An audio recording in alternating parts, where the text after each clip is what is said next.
Hello and welcome. Today I'm going to be teaching you how to make one of these crochet scrunchies. I can make one of these in less than 30 minutes. It is a great little project for when you're on the road or when you have some leftover scraps that you're wanting to use up. Let's get started. Let's talk about the materials you'll need. First, get some worsted weight yarn. You'll use approximately 30 grams and can use any brand you'd like. This is a great opportunity to use up yarn scraps from previous projects.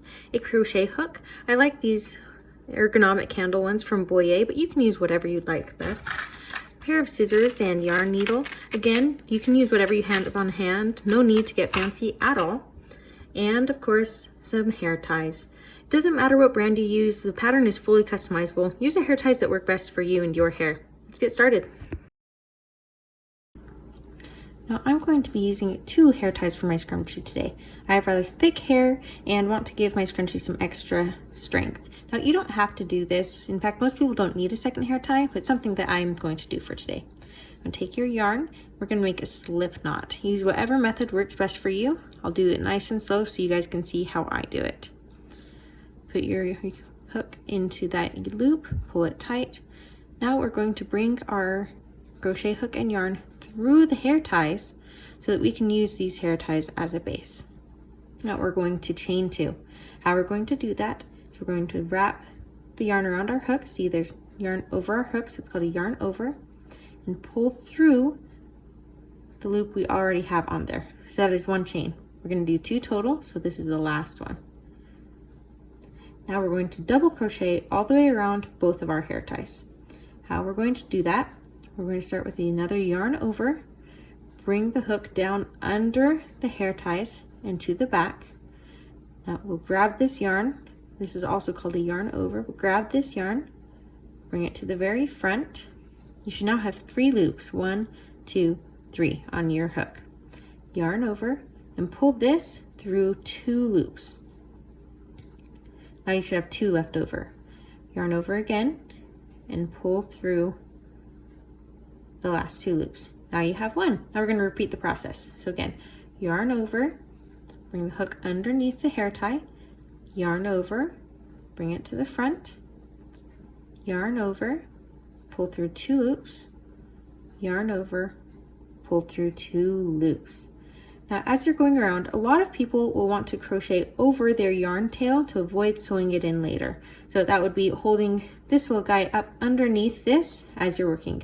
That is great for some patterns, but I don't recommend it for this one, and here's why. When you are using your scrunchie, you're going to be stretching the stitches over and over again. As you do that, that yarn tail is going to be pulled out really fast. Now, if you're using 2 hair ties for this project like I am, you're going to want to make sure that they aren't getting twisted around each other. If they do, you aren't going to have a smooth finish to the inside of your scrunchie, and no one wants that. So just something to keep an eye on. I'm going to show you guys double crochet one more time, right, nice and slow. Yarn over,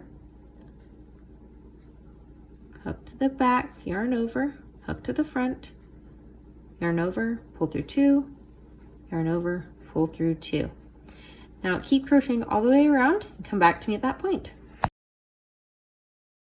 Alright guys, just checking in. I've been crocheting for a while. I've gone all the way around here. Now if we just continue moving like this, when we stretch our hair tie, let me show you this. You are going to be inhibited from stretching your hair tie all the way by these stitches. So what you want to do is, if you overlap your ends just like this and pull, you should be able to stretch the hair tie to its absolute limit without being restricted by these stitches. Now that's not the case here. In fact, if I let go of here, I bet I can show you how many additional stitches are needed in order to bring it to the point where it's evenly covered all the way around. So now that we've done that pull test, we've determined we need to keep going. So I'm going to make plenty of room here, and I'm going to make more stitches until I feel that when I do the pull test, it's all covered and it's not being restricted by these stitches. I can pull the hair tie to its absolute limit. Guys, you can see I've been crocheting for a while. These stitches are so densely packed. I genuinely think it would be difficult to get too many more stitches into this row. Now that we're at this point, we'll do the pull test one more time. So I'll overlap my 2 ends and I'll pull. Now, this is hard for you guys to tell, but it is definitely the hair tie and not the stitches that's stopping me from continuing onward. We pulled it at the we pulled the hair tie to its very limits, and there aren't any huge significant gaps. In fact, if I let go, I bet these won't even come apart. Yup, see? Okay, that tells me that I have enough stitches on here. Now, what we're going to do is we're going to slip stitch this row close and then continue with round 2. So if you look at this round, you can see that there are a bunch of these tiny V's at the top of all of our stitches. So these V's, instead of going underneath down here when we're working on round 2, it's these V's that we're going to insert a crochet hook into and then keep working. So let's go ahead and we'll identify what our first stitch was. So these were the chain 2s that we made, 1, 2. So that makes this our first stitch that we made. If you follow him all the way up, you see that there is in fact a V right here. Now we're going to insert our crochet hook through both legs of that V. So 1 leg, 2 leg.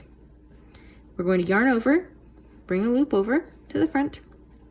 Now you have these 2 loops, pull that loop through the first loop that we had. Now these stitches are all tightly connected, which is wonderful. Now you're going to chain 2, just like we did at the start of row 1. Now what we're going to do is we're going to put 2 double crochet into each of these stitches from row 1. So I'll show you what that looks like. So right here, this is the hole we worked our chain 2 into, and that we had our slip stitch. I'm going to go back through that exact same hole and do a double crochet. Easy peasy. Now let's look again. Here's my next V. You see 1, 2 little legs. We're going to insert into those, pull through, yarn over, pull through, yarn over, pull through. Now I've done one here. I need to make a second. So again, yarn over, we'll go through that exact same hole, yarn over, pull through, yarn over, pull through, yarn over, pull through. Now we're going to continue doing this all the way around. I'm only going to be making 2 rows for my scrunchie today. If you want, you can put a 3rd row. It all depends on what exactly you want your scrunchie to look like. Sometimes I do the 3rd row, sometimes I don't. It entirely depends on what I'm looking for out of that scrunchie. If you do want to make a 3rd row, what you'll do is you'll close up round 2 just like we closed up round 1 here. And instead of putting 2 double crochet in each stitch, we will put 3 double crochet into each stitch from round 2. So instead of doubling the number of stitches, we will then triple the number of stitches that we will have. Now keep doing this all the way around. When you have come and you're doing your last double crochet increase into your last stitch, then we can check back in at that point. All right, as you can see, we've been working all the way around our scrunchie, and I'm about to do my very last double crochet increase. Now after this point, we're going to slip stitch our scrunchie back together. So again, this is my first double crochet I made. Here's the top V. We'll insert our hook through here, yarn over, pull through, and then pull through again. Now we are going to be stopping at that point. So grab your scissors, make yourself a nice little end, pull the yarn through just like this, and set your crochet hook to the side.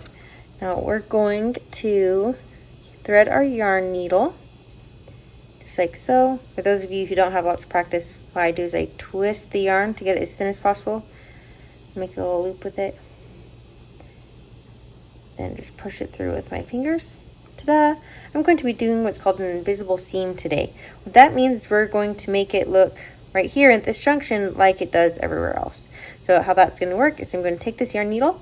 We're going to, this is my last stitch I made. This is the first one of that round. I'm going to take this yarn needle and go through underneath the 2 poles of the V of the first stitch I made in this row, underneath those front to back, pull it all the way through. And I'll take this, and where this yarn just came from, I'm going to thread it back down. There we go. So now what this basically does is makes it look like there's another stitch right here. It's not perfect, but it looks a lot better than a lot of the other seaming alternatives. Now flip over your work and start weaving in. I prefer to work downward through my piece as opposed to working back and forth between stitches within the same row. If you do work back and forth between the same stitches the stitches in the same row, then you're going to run into a problem of the stitches stick together. And then same thing as kind of with the yarn tail, if they're stitched together, it's not going to stretch right with the rest of the project, and it's going to leave your scrunchie looking wonky because some of your stitches are stuck together. I like to make a little knot just like this about halfway down, then I'll keep going. Let's go through right here. That kind of hides the little knot I made. Now I'll work back up. There we go. And I'm pretty happy with that. So we'll cut off our yarn tail right there near the beginning. Get rid of that excess yarn. Go away. Okay, now let's thread in this guy. And again, we're going to make sure that we are going up through the rows, not in between stitches. So we'll take this guy, weave our way up.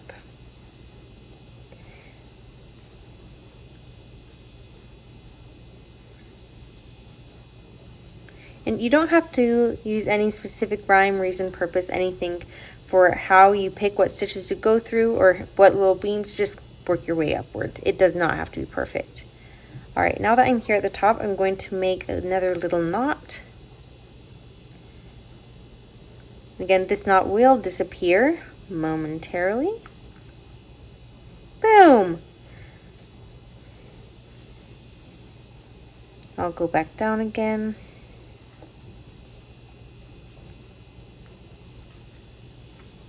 And I'll cut that off. Get rid of that little yarn guy as well. Now I'll just pull a little bit to help those ends kind of hide in the scrunchie. And voila, we're done. This now clocks in, let me check my timer, at 24 minutes to make this scrunchie today. Keep in mind, I've made a lot of these, so I have plenty of practice. So your first time will probably take you a little bit longer than that. But once you get the hang of it, 24 minutes is pretty average. Now we're going to give this our signature ripple. Right now, it just kind of looks, I don't know, something special. Now, to give it the ripple, we're going to fold this ridge up and then down, and then up and then down, all the way around. This is not terribly difficult, but again, it just gives it a look of more completeness. It helps it have that signature look that we are looking for. There we go. Actually, I'm going to add another little guy right here. And you only really have to do this the first time. After that, you know, it gets a little weird as you use it, but it pretty much keeps its nice little shape, just like this, the more as you use it. Now that we've finished making this guy, I want to talk to you about some different styles and variations you can make on this pattern. So if you remember a while ago, I talked to you about the pull test, that if you pull your elastic to its limits and you aren't restricted by the stitches and that you don't have any massive gaps, you can stop adding double crochets. Well, if you'd like, you can keep adding double crochets. You're going to get this kind of a look, and it might look a little bit intense, but especially once it's in your hair and folded amongst itself, it looks absolutely fantastic. I kept going until I physically had a hard time keeping my stitches apart, keeping my rows separate so I could add more stitches. Another thing you can do is you aren't restricted to weight for yarn. You can use bulkier yarn or finer yarn. I had some leftover Bernat baby blanket yarn that I had for a project. I used the recommended hook size and did follow the same kind of technique. I crocheted all the way around my elastic until I passed the pull test, and then continued from there. And it is so soft, it feels fantastic in my hair and on my fingers, and it's just wonderful. Now, thank you guys for watching today's tutorial. There will be more tutorials to come, both for individual crochet stitches and for beginner-friendly patterns like these scrunchies. Ta-ta for now.